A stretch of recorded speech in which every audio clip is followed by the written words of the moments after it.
Thank you for staying with us on the show. The first leg of our conversation is on Nigeria's democracy and the politics of demarketing.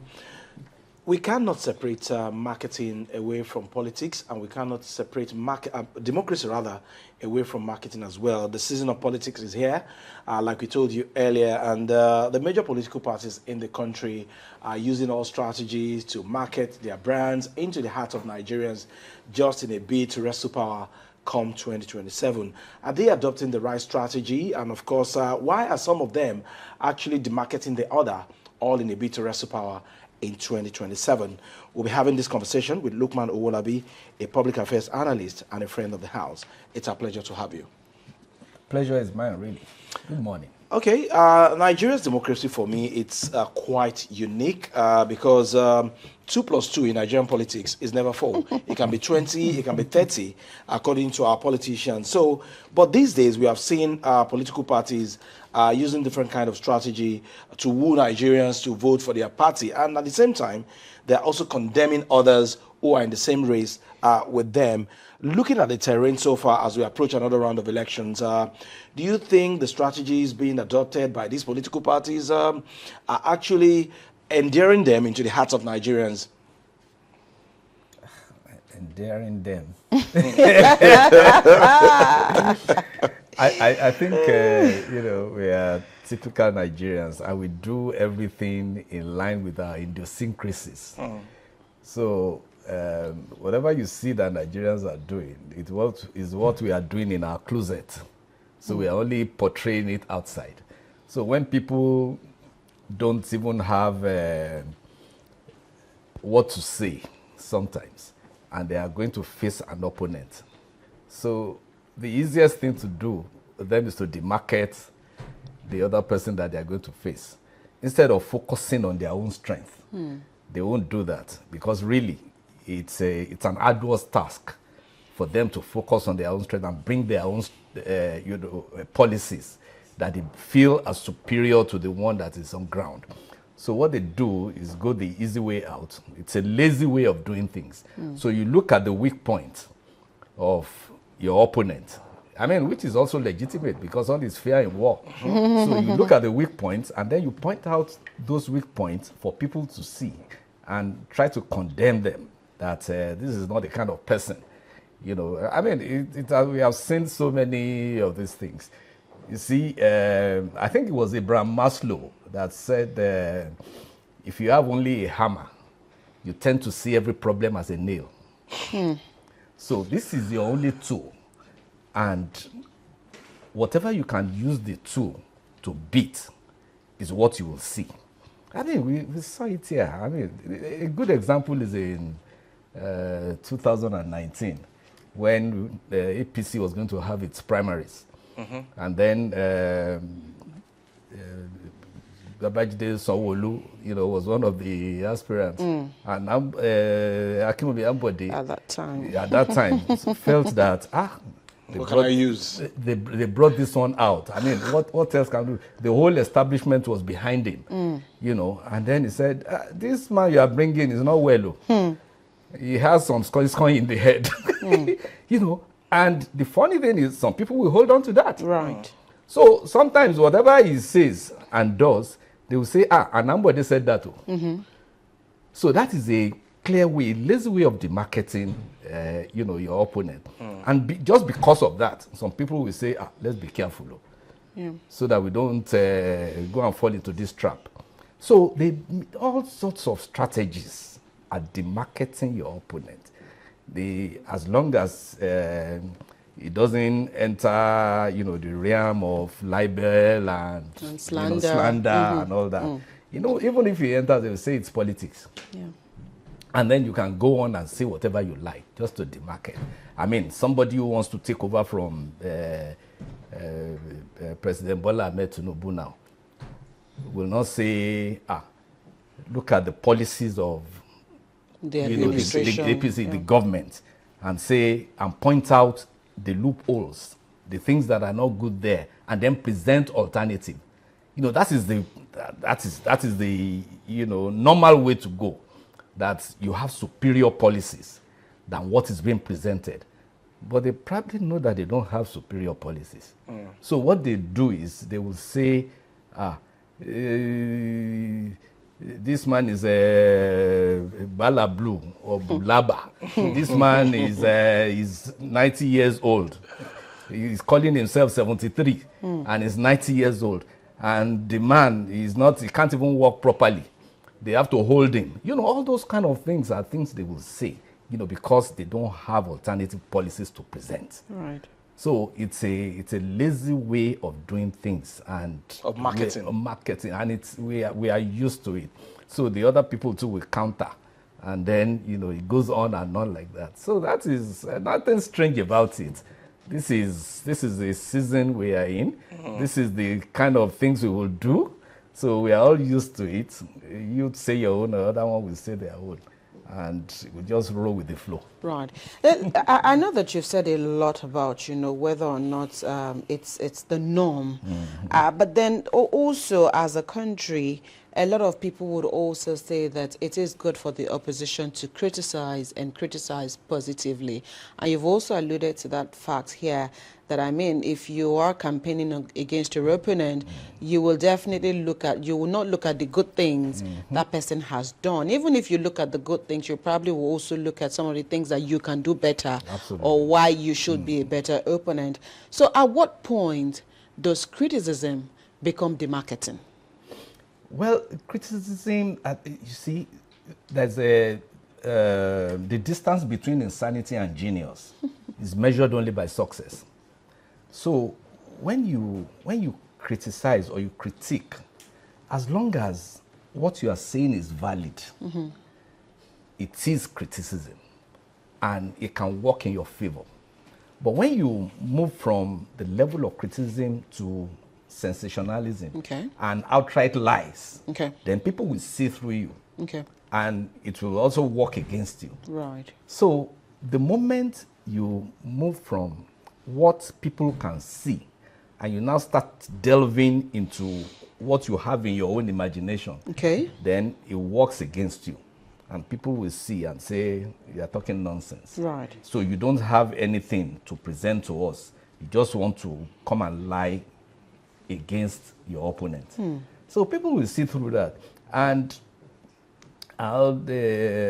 we, as we are now in the field, you will continue to see things like that, you know, because the average politician in Nigeria now is very lazy. They can't think. They can't sit down. They are not given to rigor. That, okay, let me look at some of the things, the policies that this government is doing, or some of the idiosyncrasies of the other opponents, and then pick them out one by one. And then raise a counter for the electorates to see that, look, I am different from what these people are presenting. You can do this. When you do this, it goes. I mean, we were here when Chief Obafemi Awolowo was contesting. He would look at the policies of government. We weren't here. Oh, you were. Oh, I'm so sorry about that. He will look at the policies of the government of the day, and will profound alternatives to it. Say, this one can work better. This one can work better than this one you are doing. And he will tell them. He will tell them this policy is wrong-headed. The one you are doing, and it will prescribe what will happen because of the policies that you have put in place. And it will tell you the alternative and say, this is the way you should have done it. If you do it this way, this is going to be the end result.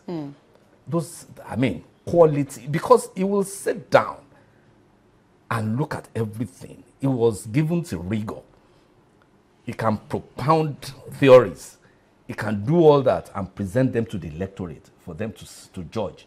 You also know in Nigeria the way we handle elections. So it is what the government in power wants that they rig shamelessly. It was only, I think it was only in 2011 to 2015 that we started having a semblance of, you know, election reflecting the wishes of the the people. you know, because of the technology that was introduced, you know, which also curbed malpractices, malpractices and a lot. right. So this is where we are, and don't expect that anything will change Anytime soon. No, it's Okay. not going to change. We are going to continue to, because because every day all those lazy politicians come up, you know, because those ones with quality are always running away from it. Sorry, Jibala, let me just build on what you said. Since you said we shouldn't expect any change anytime soon, does it mean that the system is also okay with that, or are the electorate also aiding the lazy politicians, as you put it? Because if the electorate are demanding more, or are also looking at ways by which you can give the politicians a run for their monies, shouldn't we also be looking at the facts that that should likely cause a change in the system? It should cause a change in the system, but you know the kind of system we operate in. I mean, the people, many people in government are lazy. The electorates are lazy. The followers are lazy. So anything that would create a bang for them, whether it is the truth or it is a lie, this is the strategy they are, you know, harping on. Nobody is saying, passing the right information to people that are going to vote, because they know it's a bloody waste of time. Okay. So our political environment has been monetized, and when the people talk about structure, the structure is maintained by money, it's maintained by cash, because regardless of what you say, it is the person that has the organizational ability to bring people together and maintain them and keep them in focus. Those are the people that end up winning election. So everything is monetized. So it is not about the quality or the content of your character or content of what you say. Right. It is now how you can organize people into that structure that maintains that people do not, you know, go outside of your area of jurisdiction. Right. So this is the structure. So the structure will continue to hold sway, and it is heavily monetized. So if you don't have money, you better don't come in here. If you cannot stand the heat, Come into the kitchen. don't say get out of the kitchen. Don't even come near it. So that's why people like us will not go near the kitchen. Okay. So what Right. then do you have to say to, you know, whether we like it or not, there are just about 3 or 4 major political parties in the country who are serious about these 2027 general elections, the APC, ADC, NDC, and maybe one other political party. Yeah. But then in 2023, or was it in 2023 or 2019, when Jonathan lost, we saw that strategic No, marketing. Jonathan lost in 2015. In 2015, sorry. We saw that strategic marketing on the part of the APC, wherein a consultant was employed by the party, and we had that slogan change, which convinced Nigerians to vote for the APC. Yeah. But looking at the oppositions that we have now, PDP, ADC, can you pinpoint at anything vital, substance, that they are selling to Nigerians to convince them to dump the ruling party? Yeah, that's very simple. It's because they don't have any philosophy of change. You know, in 2015, when the APC was coming, I mean, it was a conglomeration of, you know, political parties, and, you know, they came together and they said, we are going to present an alternative. And we had, you know, characters in the political party that we felt, you know, had the gravitas to make the change happen. I mean, we had a Muhammadu Buhari, you know, back in the day, that everybody believed was a very disciplined officer and, you know, ascetic individual. And, you know, we had powerful people backing him up and saying, come. So that candidate on its own was a strategy The then? candidate on its own was a strategy, Okay. because they had to go and bring him out. He had already said he was not going to participate in the electoral process after losing 3 times. According to some people, he cried on TV. Yeah, he did everything. He did everything. He said he was no longer interested in it, that regardless of what he does, the powers that be will not allow him to, get into the leadership position. So they went to bring, he was headhunted to come and lend credibility to the new political party. That was one thing that worked for them. Another thing was the messaging. We had the Lai Mohammed. We had, communicators who were dishing out information to the public and saying, this government is wrong-headed. This is the alternative. This is the change that we have been waiting for in Nigeria. And they were helped by the fact that the PDP government of Goodluck Jonathan had already lost focus. And we were already neck deep into insecurity. So the people believe that when Buhari comes in, they will nip these insecurity issues in the bud. Also, Jonathan had already lost favor, even within his party, because there was an agreement that he would do only one term after running out the tenure of Yar'Adua, that he would do only one term after, and then power can return to the north. But, you know how sweet this thing is. He never wanted to go, and he spent a lot of money just to retain himself. And he did not even manage the communication well. He did not manage the relationship well within its party. So many of the governors, they had divergent views, divergent opinions, and they were fighting all over the place. And people in the north, the power brokers in the north had already made up their mind that Jonathan was not returning. So regardless of what he did at that time, everything worked against him. So it was easy, for that to happen in 2015.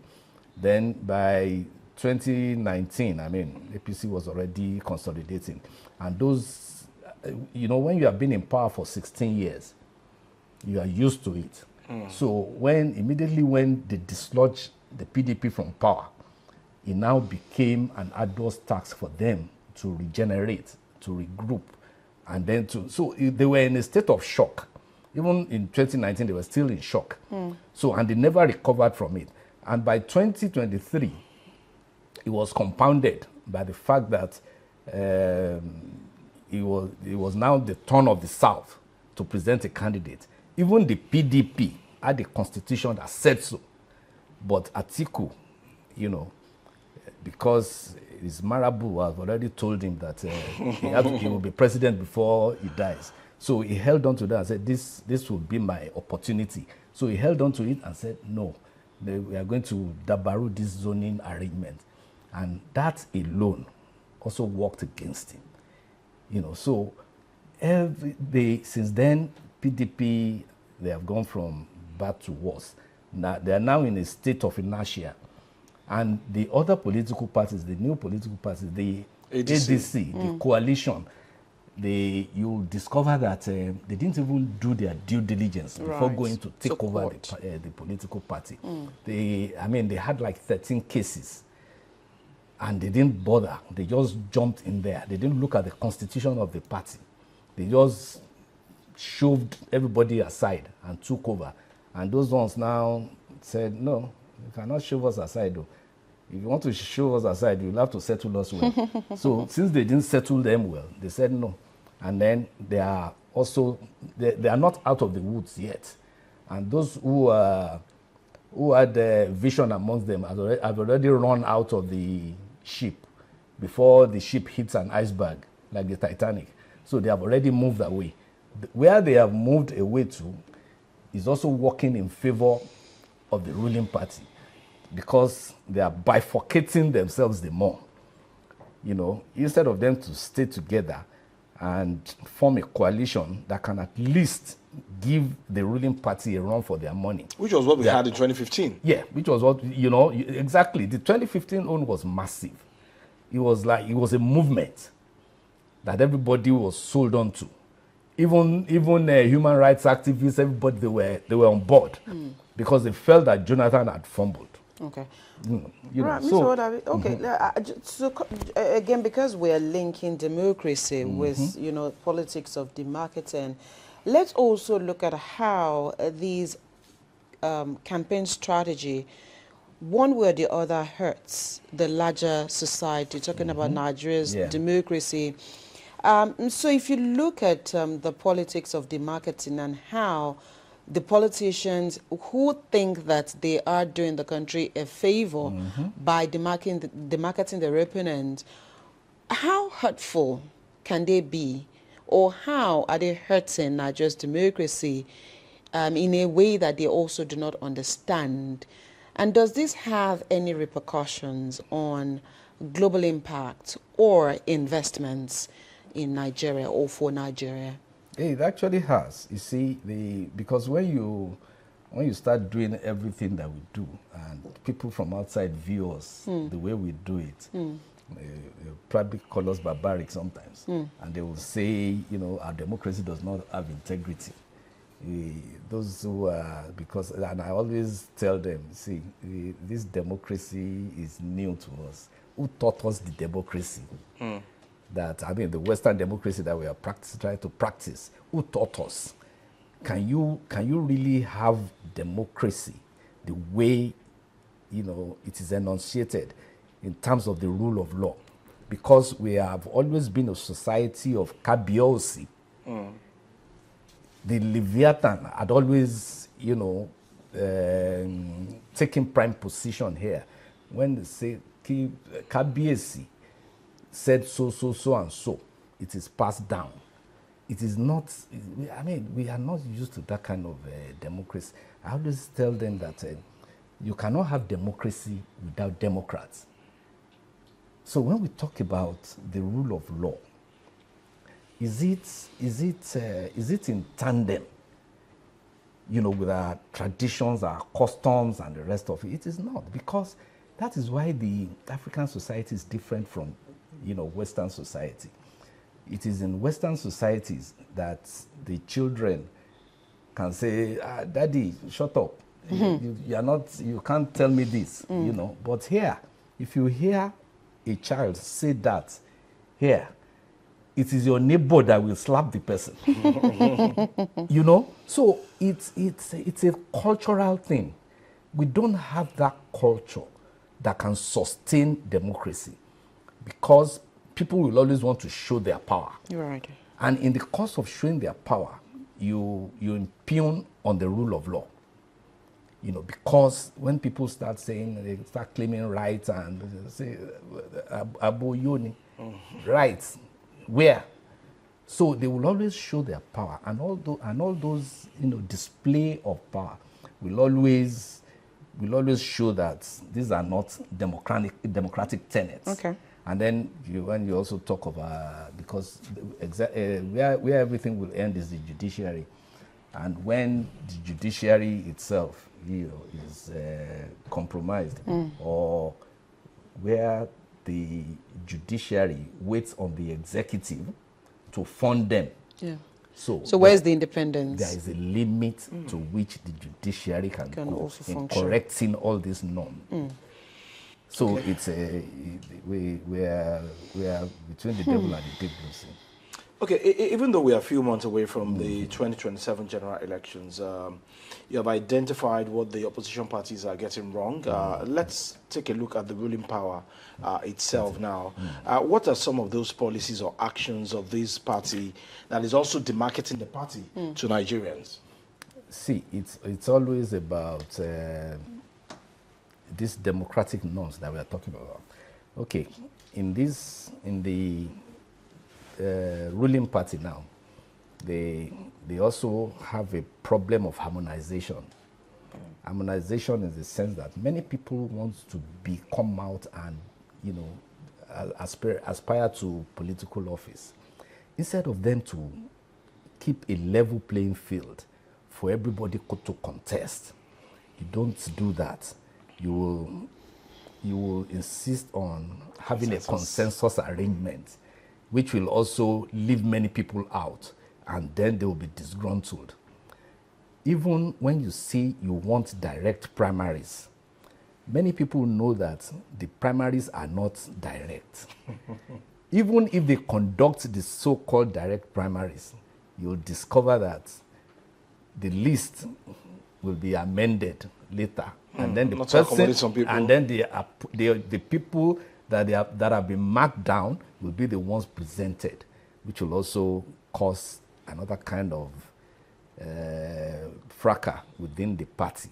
So we are going to witness a lot of this after the primaries, because I know that there is no way they're going to conduct the primaries and everybody will be happy, because there's favoritism. In my area in Surulere, there it's a war for especially the House of Assembly aspirants. Oh, you Surulere people. It's a war there, and it's happening there right now.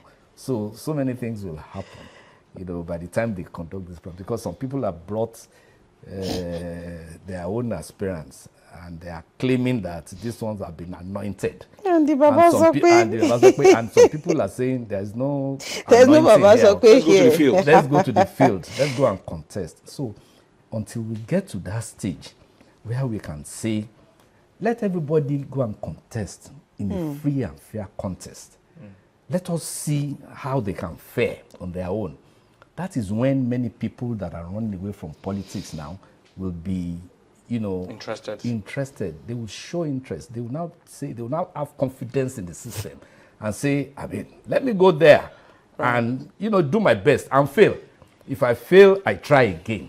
We saw in 2023, APC primaries, all the talk before then, it was the fact that some people have been anointed. This one is the candidate of Buhari, this one is the candidate of the party, this one is the candidate of NWC, and then even Bola Ahmed Tinubu himself went to meet Buhari and said, see, I don't want to hear about anointing. Let every one of us let's go to the field. Let us conduct a primary and test our popularity. And then at the end of the day, when they went to meet Buhari, who everybody had touted that was supporting this and supporting that, he said, let them go now. Let everybody go and contest. And after the primaries, we all saw it was transparent. Everybody went in a particular way.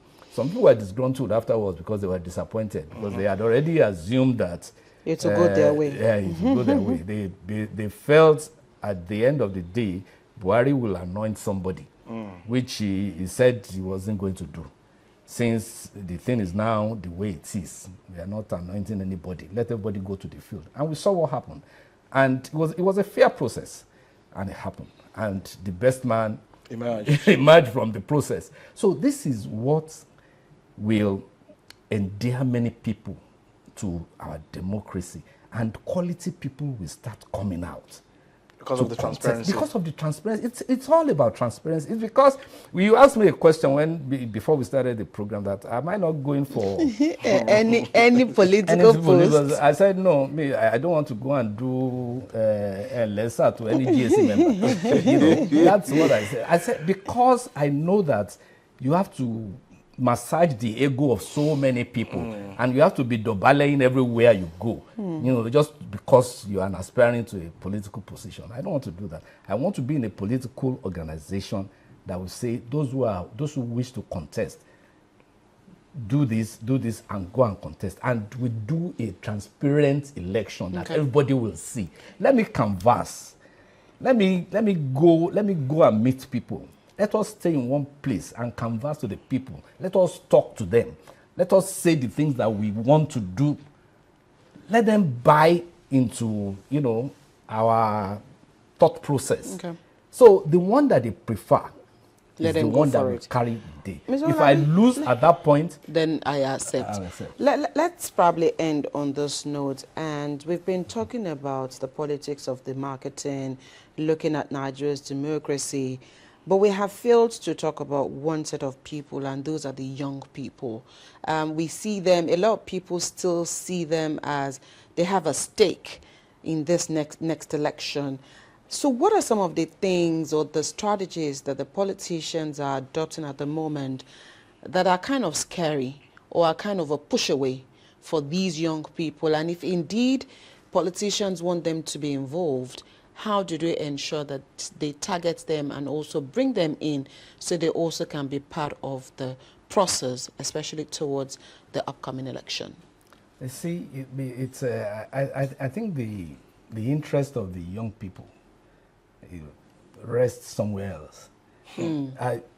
We in Nigeria we have we have almost 80% of our population dominated by youths, and those set of people, particularly those we call the Gen Zs,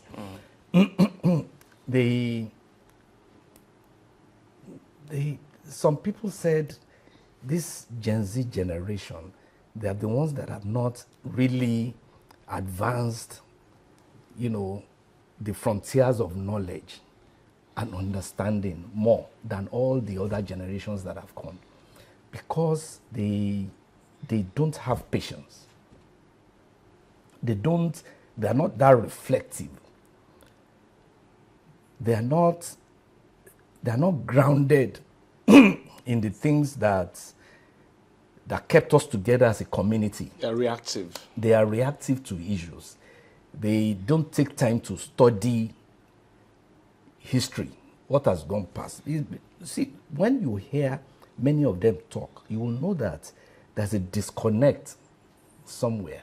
And when you try to educate them that this is what happened, they will just brush you aside, because even the incident of respect is lacking. Okay. The way they approach issues. So the thing is, many people will now take advantage of this disadvantage. Like the government in power now has created what we call the NEL fund. And it is a plus for them because it is working. Many people have seen it work. Many people have tasted it. They can see that, okay, a government is trying to, bring them into the system and help them one way or the other. Right. But there are not so many programs for the youth to educate them. I mean, how on earth can a country like ours take away history from the curriculum? But it's since been returned. Yeah, it has been returned now. How did we think along that line? That was in 2007. How did we think that only aspects of history will be taught in civic education? Right. So many people don't know where they are coming from. So, and if you don't know where you are coming from, you probably don't know where you are going to. Right. So most of those young people are not grounded in. They do not have the information. They don't have information. That is a major problem. So, and we are not making effort to pass that information to them. They are also very reactive. They don't have the patience to sit down and absorb, knowledge and broaden their horizon. Because sometimes when they come to you and say some things, you also, because of what you have read, you counter them with facts. But they don't have that gravitas. To take it. Yeah. So, and also counter whatever they are bringing to them. So many people take advantage of their naivety and to drive them in a particular direction. Okay. Because as a politician, if I go to them and sell lies to them, they will believe my lies. They'll take it, right. Because they can't fact check, can't process and then they can't process it. So they should also cool down and find a way to read and broaden their horizon, so that when they bring information to them, they can counter it and say, no, you can't tell us this one. This is what happened so and so time. And then the people that are now bringing the information to them will now say, oh, we cannot go there and bamboozle them. Yeah, we can't bamboozle them.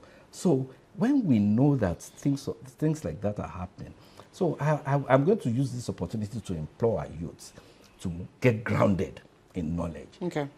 Read your history wherever you can. I mean, they have phones on their hand yes, now. We in our time we have to go to the library. To but now they can see everything on their phone. Right. And even that 3 minutes that they're going to use to check information, they don't have it. They are upwardly mobile. They just want to keep moving. Yes. So, and if they continue in that way, people will sell a lot of lies to them, and they will absorb it. Okay.